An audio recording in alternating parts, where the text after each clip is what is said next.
Miss Turner. Welcome back to History Talks with Turner. This is video number 2. I hope you all are staying healthy, you're staying safe, you are enjoying yourselves, you are listening to your parents, and you're staying active, and you're having a good day so far. This video is going to be covering topic 6.4, A Religious Awakening Sparks Reform. Remember, these videos are meant for you to review previous concepts that we've covered in class. We kind of stopped right before we left talking about these reform movements and kind of how they started, so this whole video is going to be about how they started in the various reform movements besides the abolition movement, which is 6.5, and the women's rights movement, which is 6.6. Remember, I'm going to go through the Prezi slides again, covering all of the information again, just for you to utilize as a refresher tool. Remember, you can send this video to Mr. Williams' class. His students can view this video too because it is a review of previous concepts. So hopefully this helps you out in some way or somehow, even if it's just for you to see me and to hear that I'm still thinking about you all, which I am, and I still care about you guys. I'm actually taking a break from celebrating my birthday to make this video for you all because I'd rather be with you all trying to teach you and educate you all on my birthday. So I know I promised when we get back we'll celebrate it some way because that's what I was planning on doing in class.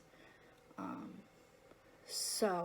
I appreciate already some of the people sending happy birthday messages, which that makes me happy that you guys remember. So I'm going to end the video with a surprise again. Mitchell from my 6th hour commented that he wants me to do the Renegade. And I know a lot of you at school were asking me during class if I can do the Renegade.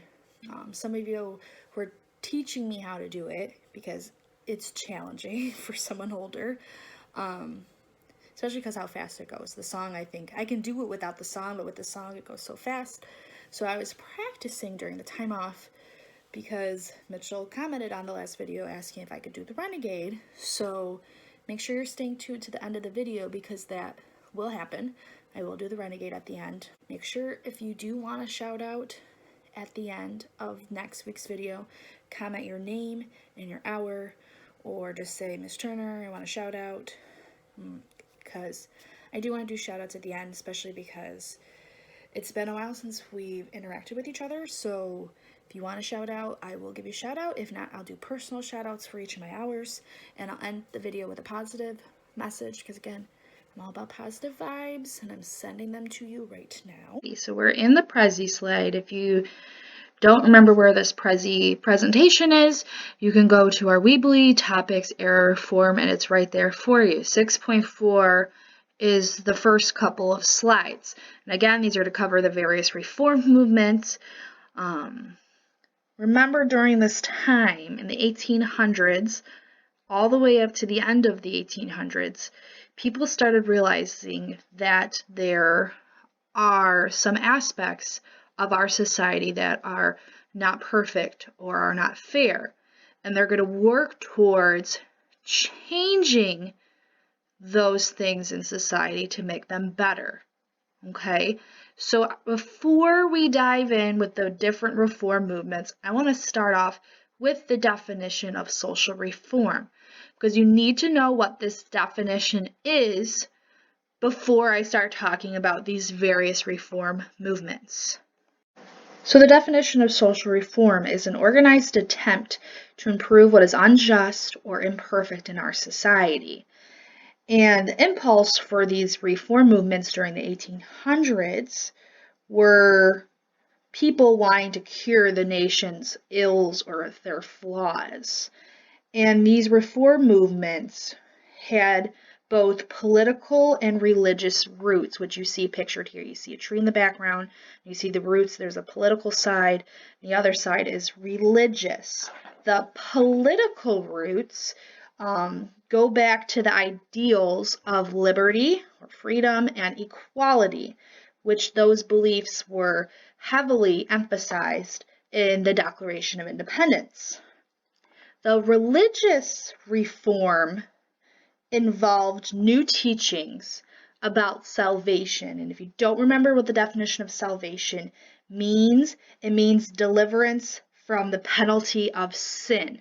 Remember, sin is a mistake or a fault that you did. And this penalty of sin, you get redeemed or you make amends for your mistake so that you can gain salvation in heaven. Okay? And we're going to start by talking about the religious movement that sparked these reform movements, these changes in our society. And the Second Great Awakening, the movement, all stemmed from this new teachings about salvation and about free will and about the individual. Okay, so we're going to go to the next slide. So here we go. So I want to recall and kind of back up. Remember that majority of the Americans living in the U.S. at this time followed the Protestant faith. And in that faith, the Protestants believed that God decided well in advance who would gain salvation or redemption in heaven. So who would be redeemed or whose sins would be forgiven. Okay, and God chose those people well in advance. It didn't matter what you did on earth. If you weren't one of those elite, then you would not gain redemption in heaven. And again, that term is predestination, and it also stated that it was a sin or a wrongdoing to want to improve or change the world. Okay, this belief in predestination led many people to think that society could not be changed. But during the early 1800s, a dynamic religious movement started, and it changed this whole view of predestination. And it's called the Second Great Awakening, and it happened in the early 1800s. It swept the entire U.S., this whole movement. Leaders of this religious movement, the Second Great Awakening, stressed free will rather than predestination. So it was up to you if you were going to be a good person or not on earth or make good choices. And it's up to you if you are going to be redeemed to go to heaven. Also, these leaders of the Second Great Awakening also stressed that individuals can choose their own actions, and that affects how they're going to save their soul or not, or be redeemed in heaven. Many of these preachers that were sharing and teaching these views would hold outdoor meetings, and they were called revivals, which you see pictured here. So here's a preacher, he's preaching to these peoples about these teachings about you have free will to choose if you're going to be a good person or not. It's not predestination. You're not destined. You're not one of the select elite that gain salvation. It's based on how you are as a person on your life on earth to gain salvation.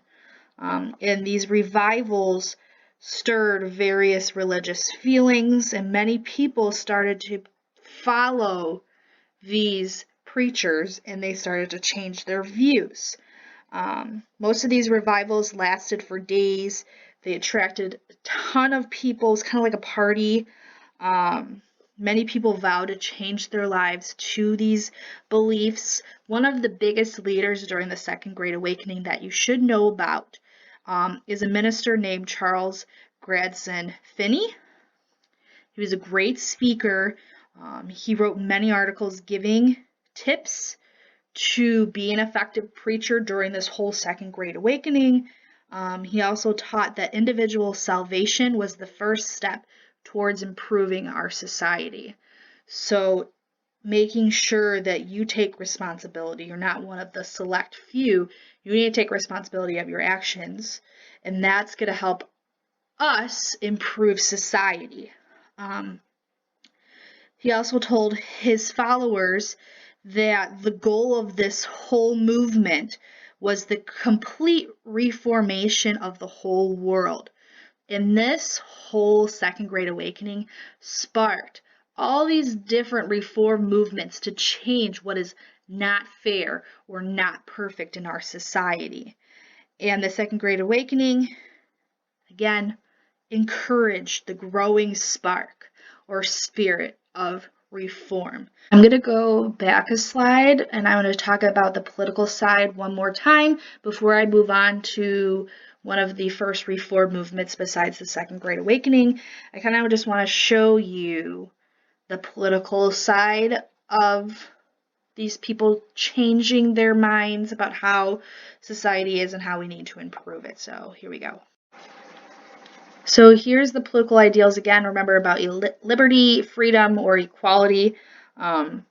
This whole spark of having this whole change for improving society kind of started with the election of 1828 when Andrew Jackson won presidency, which is pictured right here. He unleashed this huge wave of democratic change in the U.S., or the Jacksonian democracy, as we call it. More people could vote because the laws were changing. Remember, before it was only a white male who owned property, but now it's any white male. Obviously, that excludes some groups that, like we discussed in class, women, African Americans, Native Americans. Now more people are participating in government because of Jackson. There is a group of people talking about equal rights for all. What about slavery? Should we end slavery? Even though this Jacksonian democracy, more people are participating in government, but it was still far from being democratic. Many people said that a true democracy would not allow slavery, okay? And others questioned why women didn't have the right to vote and that they should be able to have the right to vote just like men. And these reformers started to change these injustices because they felt that the nation can move closer and closer to be this ideal democracy where everyone has equal rights. So this is the political side. I just showed you the religious side. So now we're going to talk about the first reform movement, which is all about helping the mentally ill and changing our prison system. And some reformers turned their attention to what most people called outsiders, which are just like criminals or people with a mental illness. One of these reformers that was very famous and fought very hard for changes with the mentally ill and the prisons was Our Lady Dorothea Dix over here. Dorothea Dix was a school teacher in Boston, and one day she went in 1841 to a jail that was near Boston, and when she went there, she was horrified at the conditions of this jail. Horrified. She was shocked to discover that some of the prisoners were not criminals. Many of the women that were in jail were mentally ill, which if you see here, pictured here. And these jails would lock up the mentally ill in these small, dark, cold rooms that were not heated. And many of these prisoners were half frozen because they were so cold. Some were also chained up, which you see pictured here. You see this woman chained to this pipe.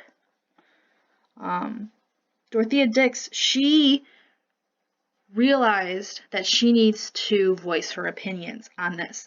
She demanded to know why these women in this jail were treated like criminals. She also replied that these people are people.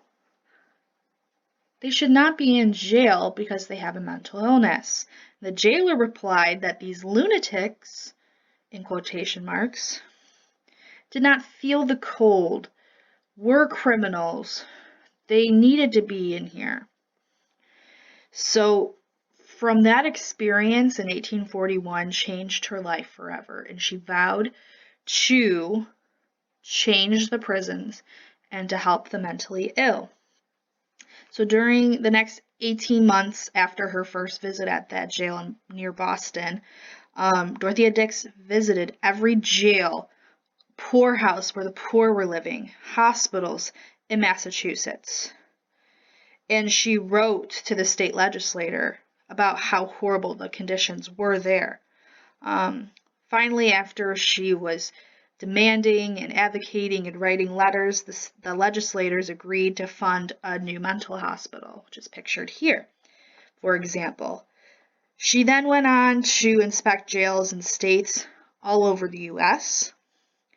Her reports, again, were just like the ones she saw in that jail that day in 1841. And she persuaded legislators in all those states that she visited to treat the mentally ill as patients, not as criminals. And Dorothea Dix also wanted to change or improve the prison system, or the penal system, which is a system of prisons. Prisons at the time in the 1800s were very new. Before, you would be whipped in the streets, or you'd have the death penalty for serious offenses. If you had a minor offense, you'd receive some force of physical punishment, like getting whipped in the streets, like I said. In the early 1800s, prisons started to become more popular, and the prison system replaced the physical punishment. And in these early prisons in the 1800s, men, women, children were crammed together in cold rooms that were damp, that did not have any heat. And food supplies were scarce. You don't remember what the term scarce means. It's low, limited supply. Prisoners would go hungry unless they had some money to pay the jailer so that the jailer would give them some extra food. But majority of these people in the North that were in these jails were not criminals. They were people that could not pay their debts. 5 out of 6 people in these northern jails were people that were in debt, that could not pay back their debt. When they were in jail, obviously they couldn't pay back their debts. These debtors had no way to earn money while they were in jail, so their debt would increase and increase. And as a result, many of them stayed in prison for many years because they could not pay back their debts. Dorothea Dix and the other reformers that are all about prison reform called for these changes in these prisons, which are pictured here, to change that cruel punishments need to be banned, and people convicted of minor crimes, like being in debt, receive shorter sentences, and stop treating these people that are in debt as criminals, okay? They also were asking that states build prisons with only 1 or 2 inmates in a cell, which we kind of see today in our prison system. So without Dorothea Dix and all the other reformers that advocated for prison reform and the mentally ill reform, we wouldn't have our prison system like we have today, or the mental hospitals like we have today, and people aren't viewing the mentally ill as criminals anymore. The temperance movement right here. And it's a campaign against alcohol abuse. So I kind of want to give you a little bit of background knowledge about why this movement started. So at the time in the early 1800s, people abused alcohol. It was widespread, okay, at political rallies, at weddings, funerals, parties, birthday parties, etc.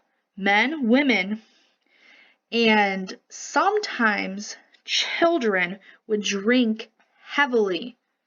Heavily they would drink. And a man could go to the candy store or his barbershop getting his hair cut and could buy whiskey. Or he can go to the tavern too and get whiskey.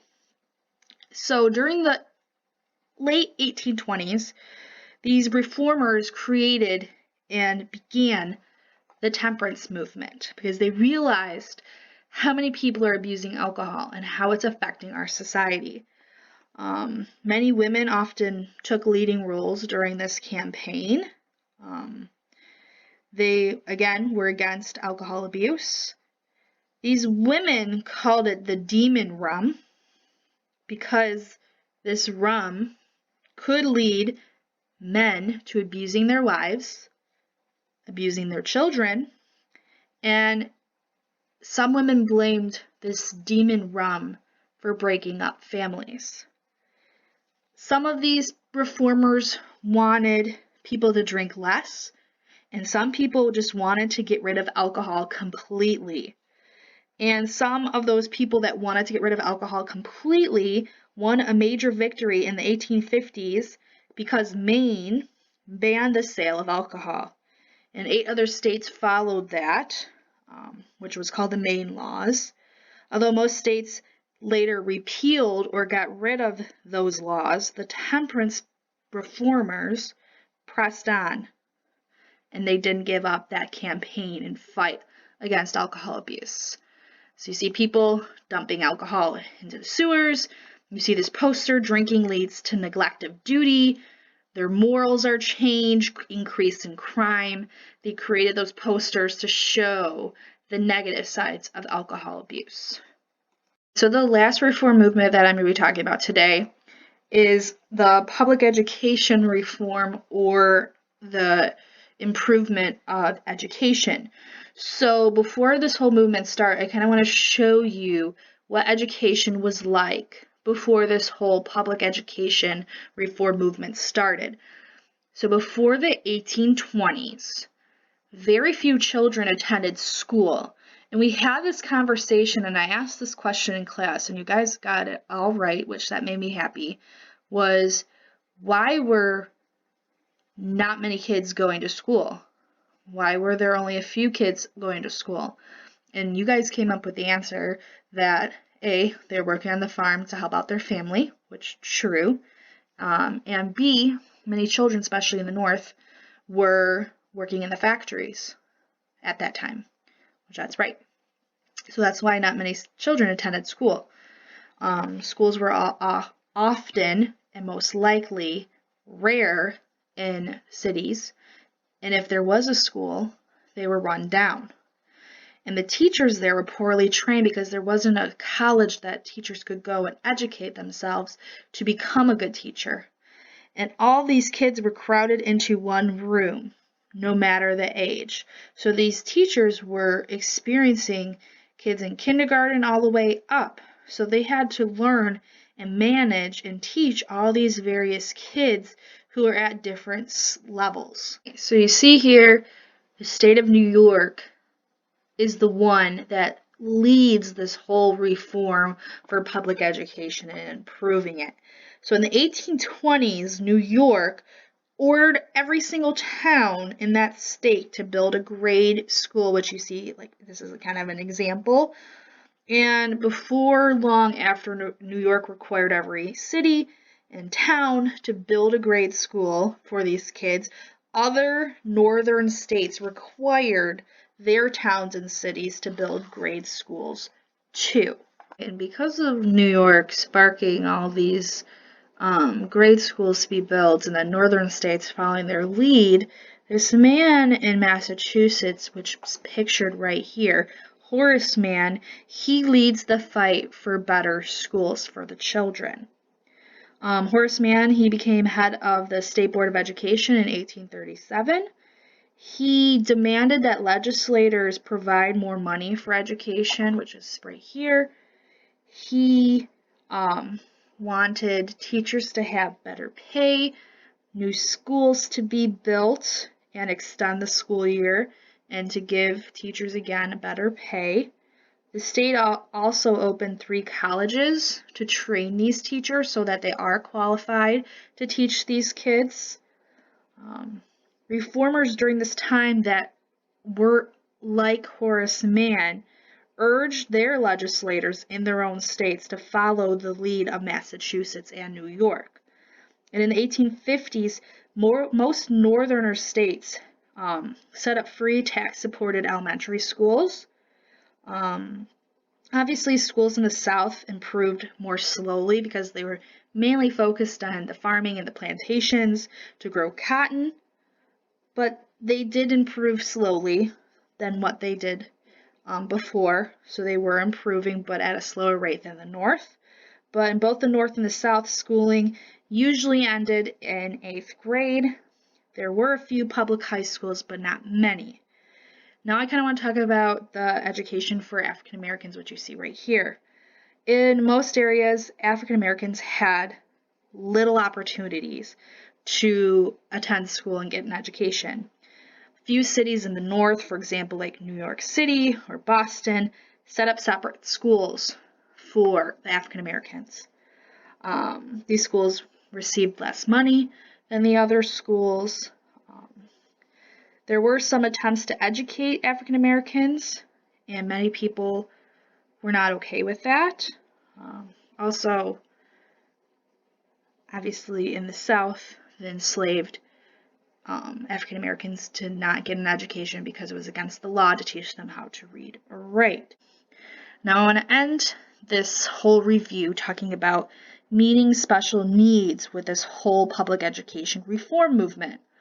Some reformers took steps to improve people with disabilities and their education. In 1817, there was a school set up for the deaf in Hartford, Connecticut. A few years later, there was a school for blind students, and the person that became the director of the first American school for the blind was Samuel Gordley Howe. Howe created a system at this school for raised letters and allowed blind children to read with their fingers. And one of Howe's students, Laura Brigman, was the first deaf and blind student to receive a formal education. And then when she got older, she helped Howe in teaching the other blind students. So that's the end of the recap video. So now I'm going to do a couple shout outs, then a positive message, and I'll do my surprise as well. So Alyssa from 4th Hour wanted a shout out. So hi Alyssa, how are ya? Hopefully you're doing well and you're staying safe, and I miss you. Also Ariana from my 2nd hour wanted a shout out. I'm looking at the comments right now. Hi Ariana, I hope you're doing good and you're staying healthy and you're making good choices, and I miss how sweet you are, and I hope you're doing well, and I hope to see you very soon. Since not many people wanted a shout out, hopefully you guys add more shout outs at the end. With my positive message, I hope you all are taking time and taking care of yourselves, and you are being kind to everyone. Even though we aren't face to face with a lot of people, hopefully you're staying kind on your social media. Hopefully you are resting, you're taking some time for yourself, but also taking time and reviewing concepts. And I hope you all stay healthy. That's my main concern, and that you're all cared for. So that's my spiel. That's mainly my concern, is that you guys are staying safe and staying healthy and you're making good choices. Because I care about each and every one of you, all my 147 students. So before I do the renegade, I want to give you a little surprise, and I'm going to go get Aria so she can say hi to you all. So let me go get her really quick. Hold on. Oh, so here is Aria. You say hi to everyone, Aria? Say hi, kids. Hopefully you're staying safe. That's my baby right here. Right, sissy? So there's Aria. Say bye, Aria. Say bye.